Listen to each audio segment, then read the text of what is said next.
اعوذ باللہ من الشیطان الرجیم بسم اللہ الرحمن الرحیم جز نمبر 24 فمن ازلم. اب یہاں پر جز نمبر 24 میں جو ہے ہم نے 3 سورہ زمر کا جو آخری حصہ ہے وہ ہے. پھر اس کے بعد ہم دیکھیں گے سورہ غافر, وہ پوری مکمل سورہ اس میں آ جائے گی. اور پھر آخر میں ہوگی سورہ حامیم سجدہ. انشاءاللہ وہ سورہ حامیم سجدہ کا جو شروعاتی حصہ ہے وہ اس جز میں آئے گا. سورہ زمر جو ہے اللہ سبحانہ و تعالیٰ کی توحید کو بیان کرتی ہے اور خصوصاً توحید عملی کو بیان کرتی ہے. اب یہاں سے ہم انشاءاللہ سٹارٹ کرتے ہیں, جو کہ ہمارا پچھلا ٹاپک چل رہا تھا اسی کے کنٹینیوشن میں یہ ساری آیتیں آ رہی ہیں. فمن ازلم ممن کذب علی اللہ وکذب بالصدق اذ جاءہ الیس فی جہنم مثوی للکافرین. پھر اس شخص سے بڑا ظالم کون ہوگا جس نے اللہ پر جھوٹ باندھا ہو اور جب سچائی اس کے سامنے آئی تو اسے جھٹلا دیا. کیا ایسے لوگوں کے لیے جہنم میں کوئی ٹھکانہ نہیں ہے؟ اور جو شخص سچائی لے کر آیا اور جنہوں نے اس کو سچ مانا وہی عذاب سے بچنے والے ہیں. دو لوگوں کا موازنہ کر دیا, ایک جو ہے سچائی کو سچا مانتا ہے پھر اس پر عمل کر لیتا ہے, ایک جو ہے اس کو پوری طرح سے جھٹلا دیتا ہے اور پھر اس سے کیا کرتا ہے, اعراض کرتا ہے. تو اللہ سبحانہ تعالیٰ نے بتا دیا کہ دونوں کے کیا کیا ٹھکانے ہوں گے. ایک جہنم میں جانے والا ہے اور ایک کو اب بھی جنت مل جائے گی. انہیں اپنے رب کے ہاں وہ سب کچھ ملے گا جس کی وہ خواہش کریں گے. یہ ہے نیکی کرنے والوں کی جزا, تاکہ جو بدترین اعمال انہوں نے کیے تھے انہیں اللہ ان کے حساب سے ساقط کر دے. یعنی کہ اگر ان سے کوئی غلطیاں سرزد ہو گئی تھی تو اللہ سبحانہ و تعالیٰ اس کی مغفرت فرما کر اپنی رحمت سے پھر ان کو جنتوں میں داخل فرما دے گا. اور جو بہترین اعمال وہ کرتے رہے ہیں ان کے لحاظ سے ان کو اجر عطا فرمائے. یعنی کہ جو لوگ جنت میں جانے والے ہیں ایسا نہیں ہے کہ وہ کبھی ان سے غلطیاں سرزد نہ ہوئی ہو, وہ بھی گناہ کرتے تھے لیکن اللہ کی طرف رجوع کرتے تھے تو اللہ سبحانہ و تعالیٰ نے ان کی خطائیں معاف کر دی اور ان کو جنت کا وارث بنا دیا. اے نبی صلی اللہ علیہ وسلم, کیا اللہ اپنے بندے کے لیے کافی نہیں ہے؟ یہ لوگ اس کے سوا دوسروں سے تم کو ڈراتے ہیں, حالانکہ اللہ جسے گمراہی میں ڈال دے اسے کوئی راستہ دکھانے والا نہیں ہے اور جسے وہ ہدایت دے اسے بھٹکانے والا بھی کوئی نہیں ہے. کیا اللہ زبردست اور انتقام لینے والا نہیں ہے؟ ان لوگوں سے اگر تم پوچھو کہ زمین اور آسمان کو کس نے پیدا کیا ہے تو یہ خود کہیں گے کہ اللہ نے. ان سے پوچھو جب حقیقت یہ ہے کہ تمہارا کیا خیال ہے کہ اگر اللہ مجھے کوئی نقصان پہنچانا چاہے تو کیا تمہاری یہ دیویاں جنہیں تم اللہ کو چھوڑ کر پکارتے ہو مجھے اس کے پہنچائے ہوئے نقصان سے بچا سکتے ہیں؟ یا اللہ مجھ پر مہربانی کرنا چاہے تو کیا یہ اس کی رحمت کو روک سکتے ہیں؟ بس ان سے کہہ دو کہ میرے لیے اللہ ہی کافی ہے. اللہ سبحانہ تعالیٰ نے خود ہی سوال کیا اور خود ہی یہاں پر جواب دے رہے ہیں کہ اللہ سبحانہ تعالیٰ کی ذات اگر کسی نے اپنے لیے یہ سمجھ لیا کہ حسبی اللہ, اللہ میرے لیے کافی ہے, تو واقعی اللہ سبحانہ تعالیٰ پھر اس کے لیے کافی ہو جاتا ہے. بھروسہ کرنے والے اسی پر بھروسہ کیا کرتے ہیں. ان سے صاف کہہ دو کہ اے میری قوم کے لوگوں تم اپنی جگہ اپنا کام کیے جاؤ, یعنی تم جو کفر کرتے ہو تم اس میں بڑھتے رہو, میں اپنا کام کرتا رہوں گا. یعنی کہ مجھے تو حکم دیا گیا ہے کہ میں تبلیغ کروں, لوگوں تک دعوت کا کام کروں, ان کو پہنچا دوں, تو میں تو وہ کام کرتا رہوں گا اور تمہیں جو کرنا ہے تم کرتے رہو. آیت نمبر 40 ان قریب تمہیں معلوم ہو جائے گا کہ کس پر رسوا کن عذاب آتا ہے اور کسے وہ سزا ملتی ہے جو کبھی ٹلنے والی نہیں. اے نبی, ہم نے سب انسانوں کے لیے یہ کتاب برحق تم پر نازل کر دی ہے. یہاں پر آپ صلی اللہ علیہ وسلم کی بعثت عمومی کا ذکر ہو رہا ہے کہ اللہ سبحانہ تعالیٰ نے صرف اور صرف اہل عرب کے لیے ہی نہیں بلکہ تمام نوع انسانی کے لیے نبی صلی اللہ علیہ وسلم کو نبی اور رسول بنا کر بھیجا ہے. جو خصوصی تھی, جو بعثت تھی, وہ ان کی جو تھی وہ صرف اہل عرب کی جانب تھی, جس میں سے ان میں لوگ ایمان بھی لے آئے اور جو لوگ کافر ہوئے تو ان پر عذاب بھی آ گیا. اور جو بعثت عمومی ہے وہ تا قیامت چلتی رہے گی آخری دور تک, جبکہ عیسیٰ علیہ السلام بھی آ جائیں گے تو عیسیٰ علیہ السلام بھی نبی صلی اللہ علیہ وسلم کی کتاب قرآن ہی کی تبلیغ کریں گے, نہ کہ اپنی کتاب کی, کیونکہ وہ نبوت کا سلسلہ نبی صلی اللہ علیہ وسلم پر ختم ہو چکا. اب جب نبی صلی اللہ علیہ وسلم کی امت میں عیسیٰ علیہ السلام آئیں گے تو وہ ایز اے امتی آئیں گے, نہ کہ نبی بن کر آئیں گے. ہاں یہ اور بات ہے کہ وہ امر بالمعروف نہی عن المنکر کا کام صرف اور صرف قرآن ہی کے ذریعے سے کریں گے۔ پھر وہ اللہ ہی ہے جو موت کے وقت روحیں قبض کرتا ہے، اور جو ابھی نہیں مرا ہے اس کی روح نیند میں قبض کر لیتا ہے، یعنی آدھی موت بھی لیتا ہے نیند کے ذریعے سے۔ اس کے اندر نیند میں جو ہوتی ہے انسان کی روح قبض ہو جاتی ہے، جس وقت وہ پوری دنیا سے کیا ہو جاتا ہے، غافل ہو جاتا ہے، اسے خبر نہیں ہوتی کہ پوری دنیا میں کیا معاملات چل رہے ہیں۔ تو آدھی بھی روح قبض ہوتی ہے، اور مکمل تب قبض ہو جاتی ہے جب انسان مر جاتا ہے، موت آ جاتی ہے اس کو۔ پھر اس پر وہ موت کا فیصلہ نافذ کر دیتا ہے، اسے روک لیتا ہے، اور دوسرے کی روحیں ایک وقت مقرر کے لیے واپس بھیج دیتا ہے۔ یعنی کہ ایسا معاملہ ہوتا ہے کہ کچھ روحیں جو ہوتی ہیں ٹیمپرری طور پر قبض کی جاتی ہیں تو ان کو دوبارہ لوٹا دیا جاتا ہے۔ جن روحوں کو پرماننٹلی قبض کر لیا جاتا ہے تو پھر ان کو موت آ جاتی ہے، اور جن کو ٹیمپرری قبض کیا جاتا ہے تو ان کو نیند آ جاتی ہے۔ تو اس طریقے سے اللہ سبحانہ وتعالیٰ نے روحوں کا معاملہ رکھا ہوا ہے، اور وہ بھی صرف اللہ ہی کی ذات ہے جو یہ کام کرتی ہے۔ ان لوگوں کے لیے جو غور و فکر کرتے ہیں اس میں بڑی نشانیاں ہیں۔ کیا اس خدا کو چھوڑ کر ان لوگوں نے دوسروں کو شفیع بنا رکھا ہے، یعنی کہ جو سفارش کر سکیں گے اللہ کے حضور کھڑے ہو کر؟ تو ان سے کہہ دو کہ کیا وہ شفاعت کریں گے خواہ ان کے اختیار میں کچھ ہو ہی نہ اور وہ سمجھتے ہی نہ ہو؟ کہو شفاعت ساری کی ساری اللہ کے اختیار میں ہے، آسمانوں اور زمین کی بادشاہی کا وہی مالک ہے، پھر اس کی طرف تم کو پلٹ کر آنا ہے۔ یعنی اللہ سبحانہ وتعالیٰ جس کو اجازت دے گا بس وہی سفارش کر سکے گا، ہر نافرمان بندے کی سفارش نہیں ہونے والی، سفارش بھی صرف اسی کی ہوگی جو اللہ اور اس کے رسول کا فرما بردار اور مطیع اور فرمان ہوگا۔ تو اللہ سبحانہ وتعالیٰ انہی کے لیے اجازت دیں گے کہ ان کی سفارش اور شفاعت کی جا سکے۔ جب اکیلے اللہ کا ذکر کیا جاتا ہے تو آخرت پر ایمان نہ رکھنے والوں کے دل دھڑکنے لگ جاتے ہیں، اور جب اس کے سوا دوسروں کا ذکر ہوتا ہے تو یکایک وہ خوشی سے کھل اٹھتے ہیں۔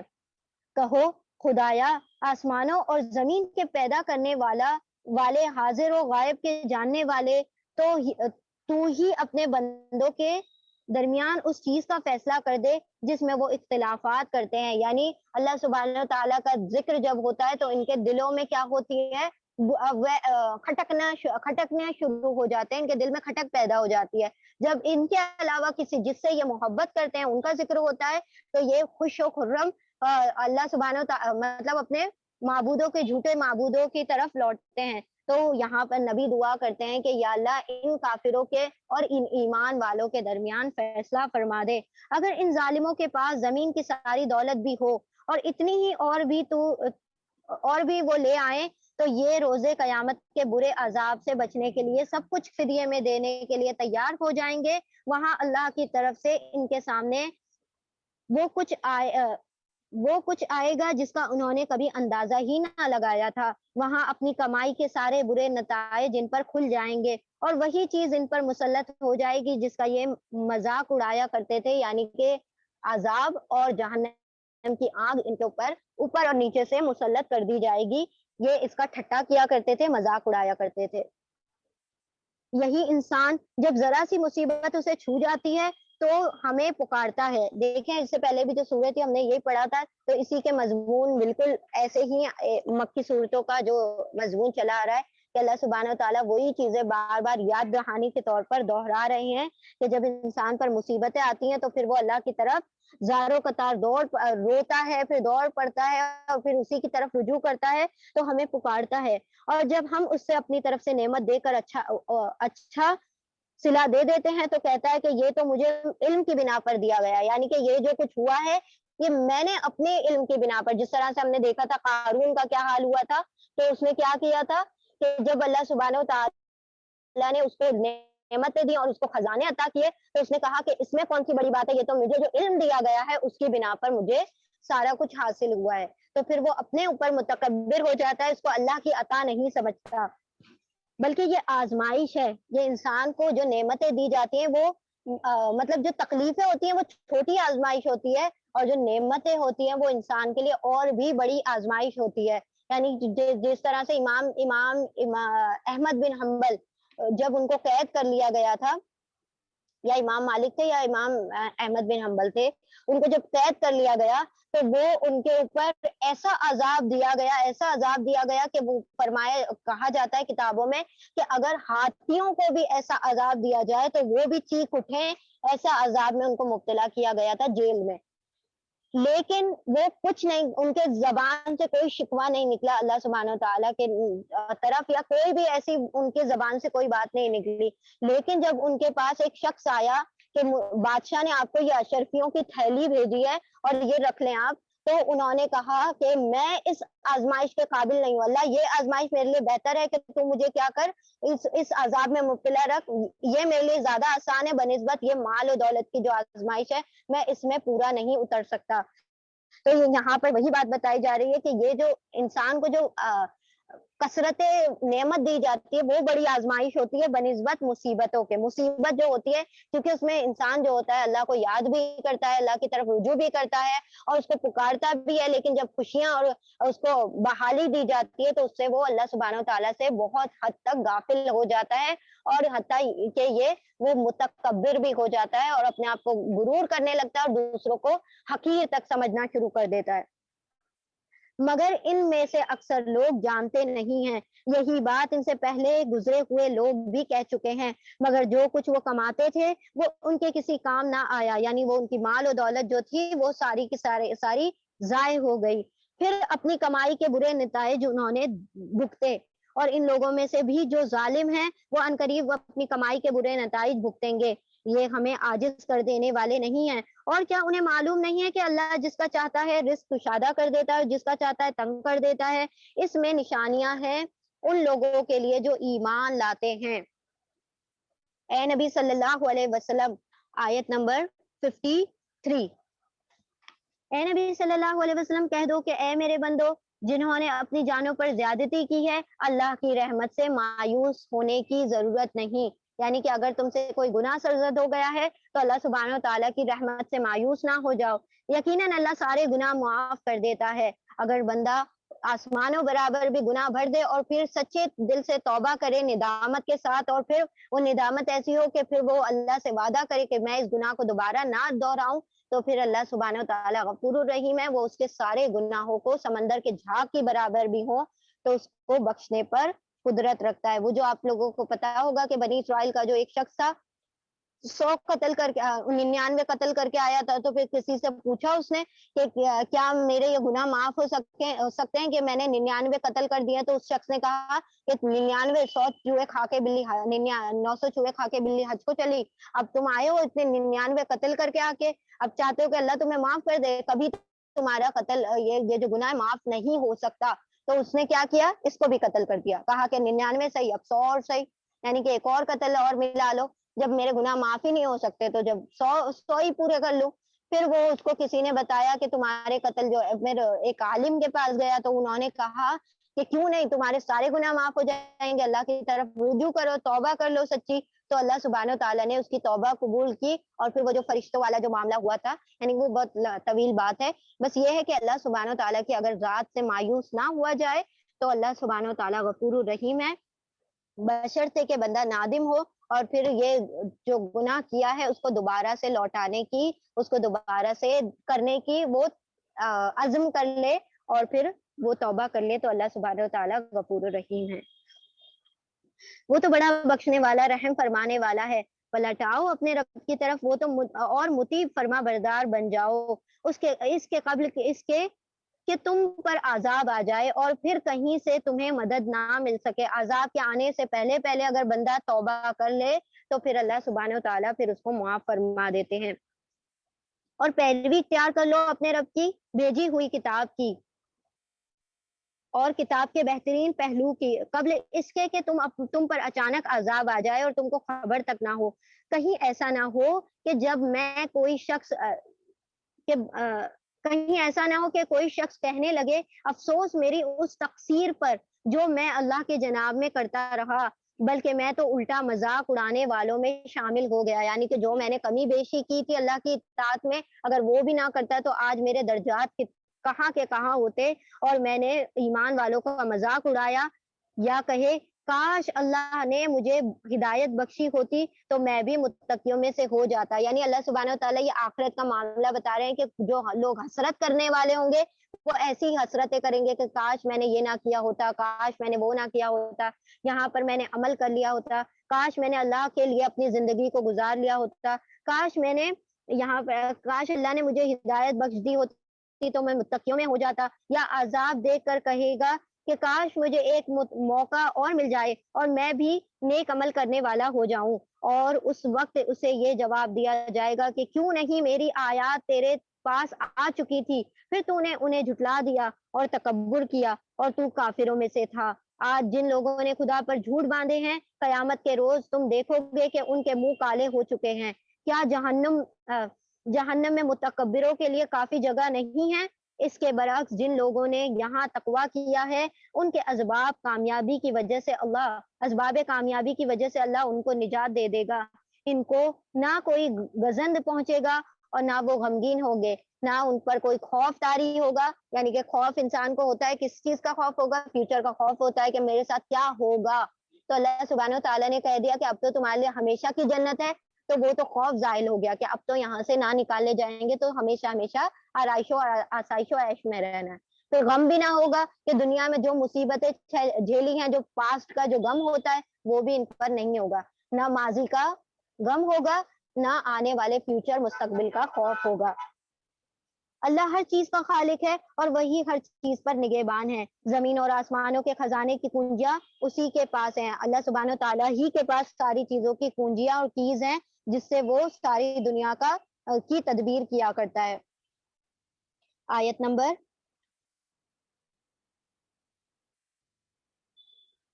62. اے نبی صلی اللہ علیہ وسلم, ان سے کہو پھر کیا اے جاہلو تم اللہ کے سوا کسی اور کی بندگی کرنے کے لیے مجھ سے کہتے ہو؟ یہ بات تمہیں ان سے صاف کہہ دینی چاہیے, کیونکہ تمہاری طرف اور تم سے پہلے گزرے ہوئے تمام انبیاء کی طرف یہ وحی بھیجی جا چکی ہے. اگر تم نے شرک کیا تو تمہارا عمل ضائع ہو جائے گا. یہ بات پہلے بھی پہنچائی جا چکی, اب بھی پہنچائی جا چکی, اور تم خسارے میں رہو گے. لہٰذا اے نبی صلی اللہ علیہ وسلم, تم بس اللہ ہی کی بندگی کرو اور شکر گزار بندے بن کر رہو. ان لوگوں نے اللہ کی قدر ہی نہ جانی جیسے کہ اس کی قدر کرنے کا حق ہے. وما قدر اللہ حق قدرہ. آیت نمبر 67. اللہ سبحانہ تعالیٰ کی ایسے تو انسان قدر کر ہی نہیں سکتا جیسے کہ اس کا حق ہے, لیکن جتنی استطاعت ہے اللہ سبحانہ تعالیٰ نے جس کو جتنی کیپیسٹی دی ہے, جتنا اس کو مکلف بنایا ہے, اگر وہ اتنی بھی اللہ کی قدر نہ جانے تو پھر وہ گھاٹے میں ہے. اس کی قدرت کاملہ کا حال تو یہ ہے کہ قیامت کے روز پوری زمین اس کی مٹھی میں ہوگی اور آسمان اس کے دستے راست میں لپیٹے ہوئے ہوں گے. یعنی جس طریقے سے اس سے پہلے بھی آ چکا ہے کہ سارے آسمان رول کر دیے جائیں گے, جس طریقے سے پہلے کاغذ رول کر دیے جاتے تھے, ایک کے اوپر ایک اسکرائب پورے بنا دیے جاتے تھے, اسی طرح سے اللہ سبحانہ تعالیٰ زمین اور آسمان کو رول کر کے اپنے دستے قدرت میں لے لیں گے. اب اللہ کا دستے قدرت کیسا ہے وہ تو ہم قیامت میں ہی دیں گے, کیونکہ وہ غیب کی باتیں ہیں, متشابہات میں سے ہے.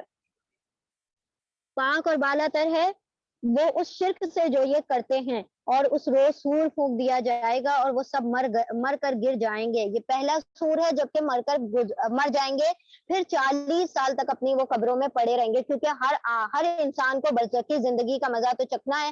تو جو سب سے آخر میں مرے گا تو اس کو کم از کم 40 سال تک تو کیا کرنا ہے, برزخی زندگی کا وہ جو قبر کا عذاب ہے یا جو اس کے خیر ہے جو اس کو ملنے والی ہے, وہ اس کو دیکھنا ہے. تو یہ پہلا سور ہے جب مر جائیں گے, جو آسمانوں اور زمین میں ہے سوائے ان کے جنہیں اللہ زندہ رکھنا چاہے, باقی ساری چیزیں فنا کر دی جائیں گی.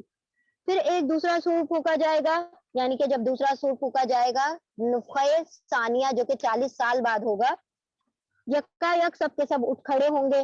زمین اپنے رب کے نور سے چمک رہی ہوگی, یعنی اللہ سبحانہ و تعالیٰ اپنے جلوے کو اس ساری زمین پر نازل کر دیں گے. تو وہ وقت ہوگا جبکہ اللہ سبحانہ و تعالیٰ اپنے پورے جلوے کے ساتھ یہاں پر زمین پر نازل ہوں گے. آیت نمبر 69. کتاب اعمال لا کر رکھ دی جائے گی, انبیاء اور تمام گواہ حاضر کر دیے جائیں گے، لوگوں کے درمیان ٹھیک ٹھیک حق کے ساتھ فیصلہ کر دیا جائے گا۔ یہ پورا قیامت کا منظر بیان کیا جا رہا ہے۔ جب حشر کا میدان برپا ہوگا تو کیا معاملہ ہوگا، اللہ سبحانہ و تعالیٰ آ جائیں گے اپنے پورے جلوے کے ساتھ، پھر اس کے بعد نامہ اعمال کھول کر رکھ دیے جائیں گے۔ اس کے بعد انبیاء اور تمام گواہ، کیونکہ تمام نبیوں کو اللہ سبحانہ و تعالیٰ نے تمام امتوں پر گواہ بنایا ہے، ہر کوئی اپنی امت کا گواہ ہوگا، تو وہ گواہ بھی حاضر ہو جائیں گے، اور ہماری امت تمام امتوں پر گواہ ہوں گی تو ہم بھی وہاں پر حاضر ہوں گے۔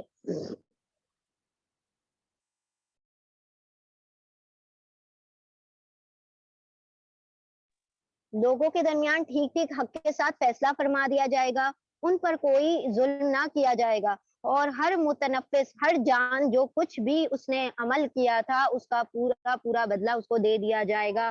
لوگ جو کچھ بھی کرتے ہیں اللہ اس کو خوب جانتا ہے، اللہ سبحانہ و تعالیٰ نگہبان ہے، وہ ہر چیز کا حساب رکھے ہوئے ہے۔ چاہے یہ ہمارے جو دفتر ہیں، چاہے یہ فرشتے ہیں، چاہے سب کچھ ختم کر دیا جائے، تب بھی اللہ سبحانہ و تعالیٰ کی ذات جو گواہ کافی ہے انسان کے اعمال کے اوپر۔ آیت نمبر 71۔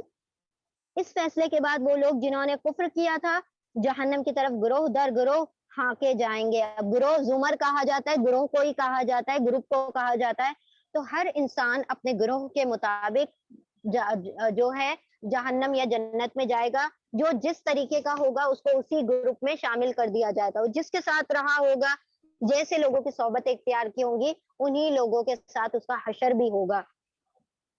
یہاں تک کہ جب وہ لوگ وہاں پہنچیں گے تو اس کے دروازے کھولے جائیں گے، اور اس کے کارندے ان سے کہیں گے کیا تمہارے پاس تمہارے اپنے لوگوں میں سے ایسے رسول نہیں آئے تھے جنہوں نے تم کو تمہارے رب کی آیات سنائی ہوں اور تمہیں اس بات سے ڈرایا ہو کہ ایک وقت تمہیں یہ دن بھی دیکھنا ہوگا؟ یعنی یہ فرشتے جو جہنم کے جو داروغہ ہیں، مالک ہیں، اور جو دوسرے فرشتے ہوں گے ان سے سوال کریں گے کہ تمہارے پاس کیا کوئی نبی نہیں آیا تھا جو تم یہاں کے اہل جہنم بن کر آ گئے ہو؟ وہ جواب دیں گے ہاں آئے تھے، مگر عذاب کا فیصلہ کافروں پر چپک گیا۔ کہا جائے گا داخل ہو جاؤ جہنم کے دروازوں میں، یہاں اب تمہیں ہمیشہ رہنا ہے، بڑا ہی برا ٹھکانہ ہے یہ متکبروں کا۔ اور جو لوگ اپنے رب کی نافرمانی سے پرہیز کرتے تھے انہیں گروہ در گروہ جنت کی اور جو لوگ اپنے رب کی نافرمانی سے پرہیز کرتے تھے تو انہیں گروہ در گروہ جنت میں داخل کیا جائے گا، یہاں تک کہ جب وہ وہاں پہنچیں گے اور اس کے دروازے پہلے ہی کھلے جا چکے ہوں گے، یعنی وہ جب جہنم میں آئیں گے تو ان کے لیے بعد میں کھولے جائیں گے، لیکن جنتیوں کے لیے کہ ان کو ذرا بھی ویٹ نہ کرنا پڑے، ایک لمحہ بھر بھی ان کو رکنا نہ پڑے، ان کے لیے پہلے ہی دروازے کھول دیے جائیں گے۔